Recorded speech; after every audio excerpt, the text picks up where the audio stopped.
안녕하십니까. 꿈캐스터TV 콘노래입니다. 듣고 보는 부동산 공인중개사 기출문제입니다. 민법 30회 61번에서 70번까지 읽어드리겠습니다. 번호, 질문 핵심어, 정답 및 암기사항 세 분류로 말씀드리겠습니다. 61번 건물 일부에 대한 전세권 설정 문제입니다. X건물 소유주는 갑이고 전세권자를 을이라고 하였습니다. 전세권이 법정 갱신되는 경우 그 존속기간은 정함이 없는 것으로 봅니다. 전세금을 반환받지 못하더라도 X건물 전체에 대한 경매 신청은 불가합니다. 존속기간 만료 시 전세금 반환 채권을 타인에게 양도 가능합니다. 건물 소유권 양도 후 존속기간이 만료되면 을은 갑에게 전세금 반환 청구가 불가합니다. 통상 필요비의 상환을 갑에게 청구할 수 없습니다. 62번 X건물에 대한 갑의 유치권 성립 영향 요인입니다. 유치권은 직접점이든 간접점이든 관계가 없습니다. X의 소유권자가 갑인지 여부는 영향 요인입니다. X에 관하여 채권의 변제기가 도래하였는지도 성립 영향 요인입니다. X에 대한 갑의 점유가 불법 행위에 의한 것인지의 여부도 성립 영향 요인입니다. 유치권을 배제하기로 한 채무자의 약정 유무도 성립 영향 요인입니다. 63번 저당권 문제입니다.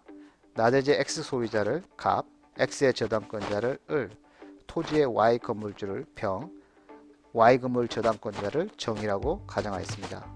을이 X 나대지에 대한 저당권을 실행하는 경우 Y 건물에 대해선 일괄 경매 청구가 불가합니다. 을은 갑에 대한 채권과 분리하여 저당권을 양도할 수 없습니다. 정의 Y 건물에 대한 저당권 실행으로 무가 경락을 받으면 X 토지 임차권은 무에게 이전됩니다. 정의 Y 건물에 대한 저당권이 실행되더라도 을의 저당권은 소멸되지 않습니다. 갑이 X를 매도하는 경우 을은 그 매매 대금에 대해 물상 대위권을 행사할 수 있습니다. 64번 문제입니다. 저당권의 효력에 미치는 것입니다. 먼저 미치는 것 1번 저당권 설정 이전에 저당 부동산의 종물로서 분리 반출되지 않은 것. 2번 저당권 설정 이후에 저당 부동산의 부합물로서 분리 반출되지 않은 것. 미치지 않는 것 하나에 대해서 설명드리겠습니다. 미치지 않는 것.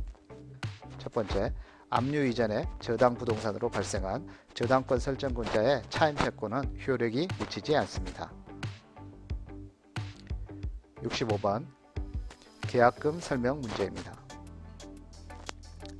계약금은 별도의 약정이 없는 한 해약금의 성질을 가집니다. 매수인이 중도금을 지급한 경우 매도인은 계약금의 배액을 상환하여 계약을 해지할 수 없습니다. 매도인이 계약금의 배액을 상환하여 계약을 해지하는 경우 그 이행에 제공을 하면 족하고 매수인이 이를 수령하지 않더라도 공탁까지 할 필요는 없습니다. 66번 제3자에 의한 계약 문제입니다. 요약자를 갑, 낙약자를 을, 수익자를 병이라고 가정하였습니다. 갑의 착오로 계약이 취소된 경우 병은 대항할 수 없는 제3자의 범위에 속하지 않습니다. 갑은 대가관계의 부존재를 이유로 을에게 채무의 이행을 거부할 수 없습니다. 계약이 해지된 경우 을은 급부한 것이 있더라도 병을 상대로 부당이득 반환을 청구할 수 없습니다.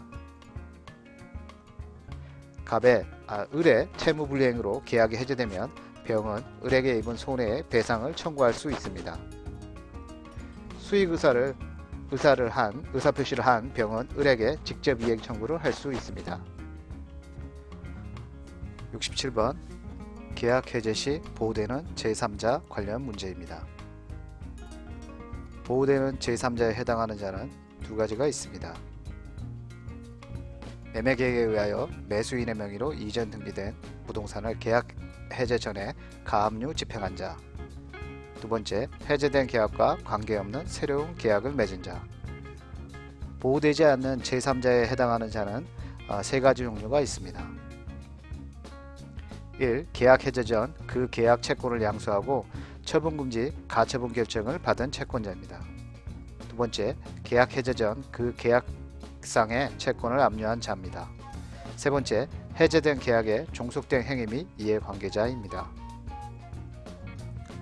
68번 합의 해제 해지 문제입니다. 반환할 금전에 대해서는 약정이 없는 이상 이자를 가산할 의무가 있는 것은 아닙니다. 원상 회복에 관하여 반드시 약정해야 하는 것은 아닙니다. 채무 불이행으로 인한 손해배상 청구는 할 수 없습니다. 합의해제 청약에 대해 상대방이 변경 후 승낙한 때에는 그 청약은 효력을 잃습니다.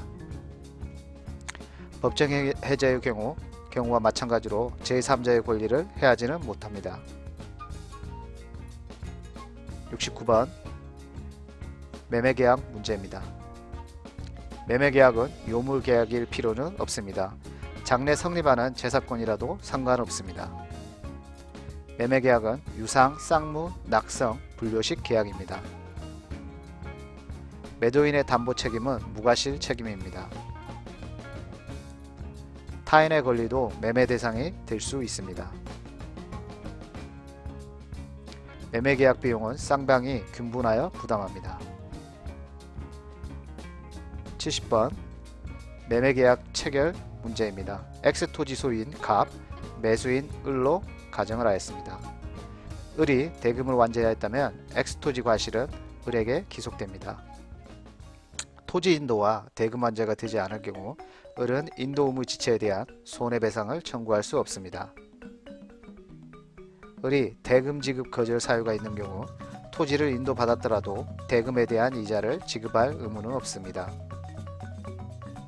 X토지가 인도되지 않았다면 갑은 을의 잔대금 지체에 이자 상당하게 손해배상 청구를 할 수 없습니다. 을이 미리 소유권 이등기하여도 매매 대금을 완제하지 않은 이상 과실은 갑에게 기속됩니다. 조금이나마 도움이 되셨으면 다음에 또 오세요. 감사합니다.